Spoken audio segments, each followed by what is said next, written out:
Yan sesi basıp geliyor senin içinde yol yok. Adımlarım gaytalan yar bir orada kölege yılgır yar. Kanı sapak yağlı şeytan aydım aylan yar. Gözlerim yumulsa ritmi kimde dolan yar. Bu gece sözlerim ağzında kara kül. Gol başılmadı kapıyalı. Dilim yol tapma negrel yer. Sonki yazılan hatiyalı. Yüreğim ağır del yöne soğuk sanya diyecek zat bari mahas yukarıdan ses geldi. Heh, büyük geçik sesi yetmen dur bir din yetmen dur. Sen önümde dur sen duvarlar diri yali giyir yar. Giyir de yar indi. Ayçaklarım indi dinye gice bileniyor hep bilyar.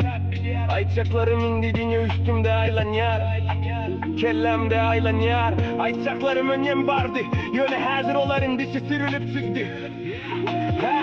Sözümüm sümlükte çökmedi. Sagat önye geçti gaydusuz. Sagat önye sürdü yüzünü öz sesim kuyunu kaçırdı.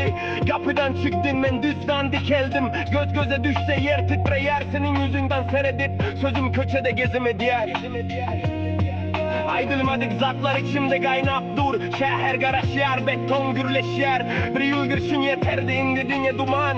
Bir ses yetmen dur bir dem yetmen dur. Sen önümde dursan kölegeler aylan yar. Çal dur yarın sözüm demir yali. Sonki deminin yönünde durma yol ver var yar. Köçemeni tanı yar adım gürler urguda. Sonki adımda partla yar. Men geldim çıkalga yok ara. Sonki adımda partla yar. Men geldim çıkalga yok arada. Dünem düğün kuracak yali yılgır yardı. Bugün yüzüme başka bir yüz seyrediyor.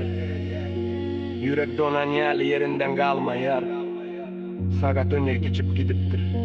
Men yüzümde kalıptırım. Telefon ekranında 7:43 yalpıldatsın yer. Avtobus sonki duralganı yeyem koyup gidipti. Şu işedeki çay soğap stolun üstünde karaşıptır. Duvardaki senin ama bir sahip aşağı kaçtı. Bir söz yetmen dur, bir dem yetmen dur. Sen önümde dursan kölegeler sarsıyar. Taksinin çırası geçip gidiyor köçe burçundan. Eşik şkafının kapısı yarım açık kalıptır. Men şol yerde yali agam yöne sagat öne geç yer.